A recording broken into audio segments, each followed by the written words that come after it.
एक, यासुकी-चान को पोलियो था, इसलिए वह न तो किसी पेड़ पर चढ़ पाता था और न किसी पेड़ को निजी संपत्ति मानता था। अतः तोत्तो-चान ने उसे अपने पेड़ पर आमंत्रित किया था। पर यह बात उन्होंने किसी से नहीं कही, क्योंकि अगर बड़े सुनते तो जरूर डांटते। संदर्भ प्रस्तुत गद्यांश हमारी पाठ्य पुस्तक हिंदी के अपूर्व अनुभव नामक पाठ से अवतरित है। इसकी लेखिका तेत्सुको कुरोयानागी है। प्रसंग। प्रस्तुत गद्यांश में तोत्तो-चान द्वारा सहानुभूतिवश यासुकी-चान को अपने पेड़ पर चढ़ने के लिए आमंत्रित करने का वर्णन किया गया है। व्याख्या। यासुकी-चान अद्भुत स्कूल तोमेई में पढ़ता था, जहां प्रत्येक छात्र एक एक वृक्ष का चुनाव करता था, और जब तक वह उस स्कूल में पढ़ता, उस पर उसका अपनी संपत्ति के समान अधिकार होता था। छात्र अपने अपने वृक्ष पर चढ़ते थे। यासुकी-चान पोलियो से ग्रसित होने के कारण किसी पेड़ का चुनाव नहीं किया था, क्योंकि वह पेड़ पर चढ़ने में अपनी अपंगता के कारण असमर्थ था। तोत्तो-चान यासुकी-चान की अपंगता से दुखी तथा उससे पूरी सहानुभूति रखती थी। वह सोचती थी कि अन्य बच्चों के समान यासुकी-चान की भी पेड़ पर चढ़ने की इच्छा होती होगी। एक दिन तोत्तो-चान ने यासुकी-चान को उसकी अपंगता पर तरस खाकर अपने पेड़ पर चढ़ने के लिए आमंत्रित किया, परंतु इस विषय में उसने बड़ों को कुछ भी नहीं बताया। वास्तव में यासुकी-चान को पेड़ पर चढ़ाने में उसे पेड़ से गिराकर चोट पहुंचने की आशंका थी। इस कारण से यह जानकर बड़े उसे अवश्य ही डांटते और यासुकी-चान को पेड़ पर भी चढ़ने से रोक देते। विशेष उचित से परे सहानुभूति भाव के वशीभूत होने का प्रभावी चित्रण अवलोकनीय है। दूसरा, तोत्तो-चान यासुकी-चान को अपने पेड़ की ओर ले गई और उसके बाद वह तुरंत चौकीदार के छप्पर की ओर भागी, जैसा उसने रात को ही तय कर लिया था। वहां से वह एक सीढ़ी घसीटती हुई लाई। उसे तने के सहारे ऐसे लगाया जिससे वह द्विशाखा तक पहुंच जाए।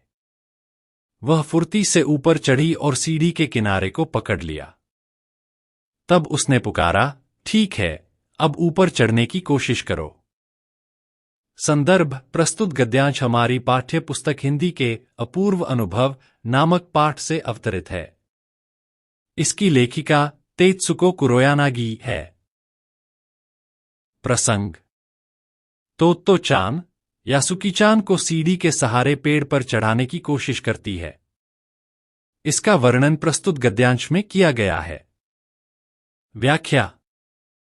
योजनानुसार तोत्तो-चान यासुकी-चान को अपने पेड़ के पास ले आती है और उसे वहां छोड़कर चौकीदार की झोपड़ी के पास जाकर वहां रखी एक सीढ़ी को घसीटकर ले आती है।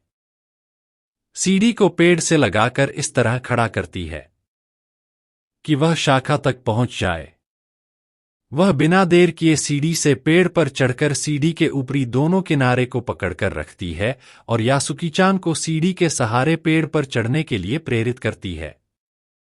विशेष पोलियोग्रस्त यासुकी-चान को पेड़ पर चढ़ाने की तोत्तो-चान की योजना दर्शनीय एवं प्रभावी है। तीसरा, उस समय द्विशाखा पर खड़ी तोत्तो-चान द्वारा यासुकी-चान को पेड़ की ओर खींचते अगर कोई बड़ा देखता तो वह जरूर डर के मारे चीख उठता। उसे वे सच में जोखिम उठाते ही दिखाई देते। पर यासुकी-चान को तोत्तो-चान पर पूरा भरोसा था और वह खुद भी यासुकी-चान के लिए भारी खतरा उठा रही थी। अपने नन्हे नन्हे हाथों से वह पूरी ताकत से यासुकी-चान को खींचने लगी। बादल का एक बड़ा टुकड़ा बीच बीच में छाया करके उन्हें कड़कती धूप से बचा रहा था। संदर्भ प्रस्तुत गद्यांश हमारी पाठ्य पुस्तक हिंदी के अपूर्व अनुभव नामक पाठ से अवतरित है। इसकी लेखिका तेत्सुको कुरोयानागी है। प्रसंग।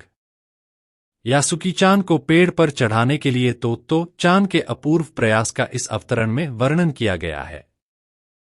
व्याख्या।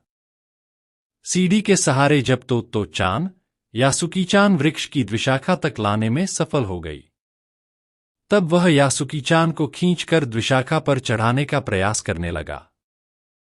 यह काम अत्यंत जोखिम भरा था।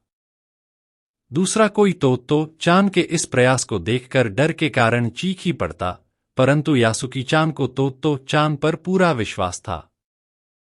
सच्चाई तो यह भी थी कि स्वयं तोत्तो चान भी यासुकी चान के लिए खतरा उठा रही थी। अपने नन्हे नन्हे नाजुक हाथों से तोत्तो चान पूरी ताकत से उसे द्विशाखा पर चढ़ाने के लिए खींच रही थी। गर्मी के मौसम की कड़कड़ाती धूप में रह रहकर बादलों के टुकड़ों के आने से बनी छाया उन्हें अत्यंत मददगार सी प्रतीत हो रही थी।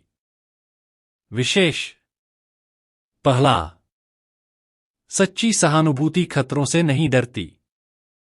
दूसरा, भाषा परिमार्जित तथा शैली प्रभावोत्पादक एवं मार्मिक।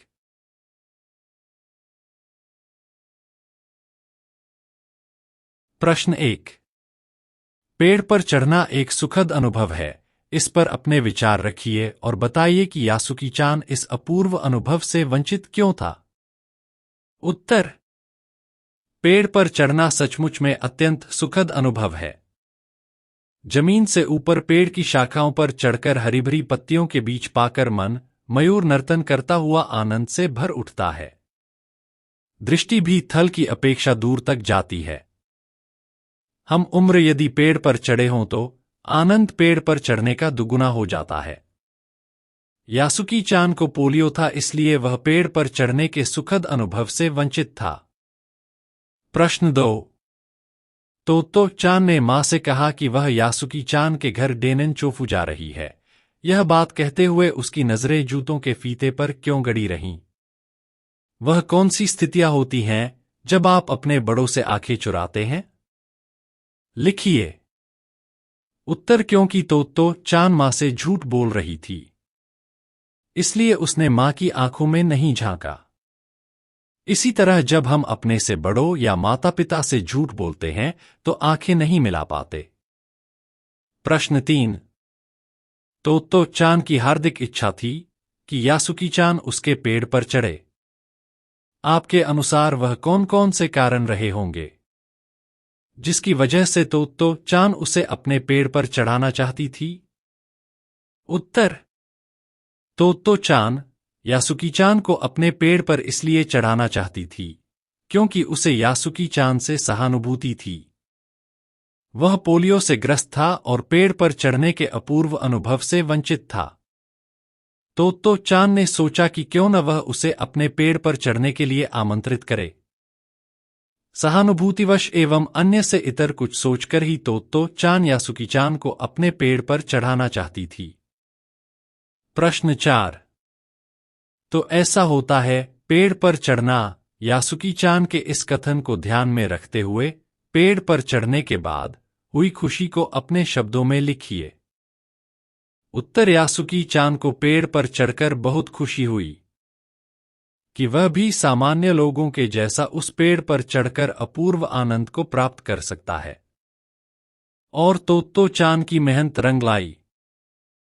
प्रश्न 5।